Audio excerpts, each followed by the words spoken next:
Falamos que a atividade de controle é essencial no ciclo de gerenciamento, seja da organização como todo, seja no trabalho do gerente, função do gerente em particular. Sempre falando aqui que gerente aqui não se trata de um cargo, mas de uma função que se exerce dentro das organizações. Então agora nós vamos falar do controle no âmbito da organização como todo. A própria gerência que exerce o controle lá nas suas atividades, ela também tem que ser controlada. Então a organização deve dispor de recursos de controle que vão além daqueles executados pela gerência. Eles são complementares, eles vão além e eles controlam a própria atividade gerencial. Ou seja, ninguém fica livre dos controles no âmbito da organização. E a própria organização já é um instrumento formal de controle, né? A própria organização, ela tem normas, tem regras, etc, etc. Ela já é um sistema de controle. E como nós já mencionamos lá quando falamos de planejamento, quando a gente faz um plano, esses planos já têm também ali instrumentos, ferramentas de controle que vêm junto com eles, né? Porque ele passa a ser um documento formal com base no qual a gente pode cobrar as pessoas. Há outra maneira de controlar também, que é a hierarquia do poder na organização, né? Dos cargos, das funções, tá certo? Cada um respondendo a um nível acima. E há o orçamento, que é o elemento de controle fundamental, o mais forte instrumento de controle da gestão. Tudo cai ali no orçamento. E aí o orçamento passa a ser um elemento de controle. Então, todas as áreas também exercem controle, cada uma das áreas da empresa exerce controle. Por exemplo, a área de recursos humanos exerce controle sobre as coisas que faz, e relata e presta contas à empresa. A área de finanças, mesma coisa, a área de produção, a área de marketing, todas as áreas da organização têm seus mecanismos de controle e presta contas sobre eles. E essa prestação de contas, chamada em inglês accountability, que vem a ser responsabilização e prestação de contas, é devida por todos, né? Essa accountability, tudo é accountability dentro da organização. Então, há todos esses aparatos. Agora vamos ver aqui exemplos de itens de controle relevantes dentro de uma organização.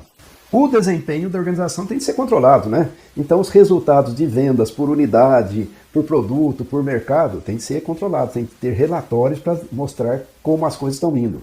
Os relatórios de produtividade e custo, por área, por fábrica, por produto, por item, né? Quanto custa o item mão de obra neste determinado produto. Então, esses relatórios de produtividade também são elementos de controle essenciais. Os relatórios de desempenho econômico-financeiro, né? Ao final do mês, fecha-se um balancete, eu fico sabendo como é que estão as coisas, o que está dando lucro, o que não está dando lucro, o que precisa ser corrigido, quem gastou demais, quem não gastou o suficiente, né? Com esse relatório eu vou acompanhando.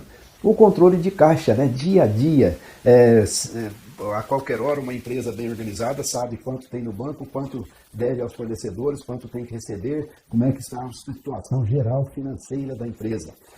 Os controles sobre volumes de estoques, matérias-primas, produtos acabados, né? Esses controles de estoque são essenciais para a empresa saber que o fluxo de fornecimento das coisas não vai cessar, né? Que ela continua prestando serviço, tem que haver previsão e controle dos estoques. Os controles da qualidade, né? Qualidade, X defeitos por 1000 unidades, controle das reclamações, controle, enfim, da qualidade, para a empresa se assegurar de que aquilo que ela está oferecendo é efetivamente condizente com aquilo que as pessoas esperam. Então, os controles de qualidade. E também os controles no comportamento das pessoas, né? Os riscos, por exemplo, os riscos de fraude, os riscos de ocorrência negativa, por exemplo, como nós já mencionamos, o assédio, né? Um problema de assédio, um problema de assédio moral, assédio sexual, lá na organização pode quebrar uma pequena empresa. Essas coisas todas têm de ser controladas de alguma maneira. Então a organização vai desenvolvendo mecanismos, ferramentas e processos de controle.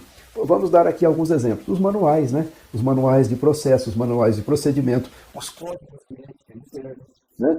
Existe empresa que estabelece código até mesmo para a vestimenta das pessoas, né? É o dress code, né? Dress code, o código da vestimenta. Então, os códigos, o código de ética, tudo isso, além desses manuais, a empresa faz avaliações de desempenho periódicas por área, pela empresa como todo, enfim, né? Às vezes até do desempenho das pessoas, como nós já falamos.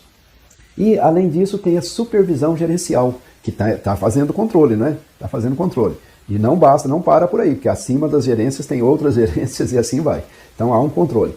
As auditorias, verificações, né, por parte de um órgão específico dentro da empresa, principalmente se for empresa maior, fazendo auditorias para ver se os documentos estão sendo manuseados de maneira adequada, se não está havendo desvio, se alguém não está fazendo coisa diferente do que deveria fazer, se as normas estão sendo seguidas, se os procedimentos combinam com aquilo que está planejado, tá certo? Então, auditorias permanentes são mecanismos de controle organizacional como todo. E para finalizar, a empresa pode fazer pesquisas, pesquisa de opinião sobre problemas da gerência lá na organização, pesquisa de satisfação dos clientes, pesquisa de reclamações, né? Ela pode usar também consultorias para fazer verificações pontuais, para exercer o controle sobre atividades X, Y, Z, fazer diagnósticos e assim por diante. Então, a organização como todo, ela tem um grande aparato de controle e esse aparato de controle é fundamental para a organização não se desorganizar, não fugir da sua responsabilidade e da sua missão perante a sociedade.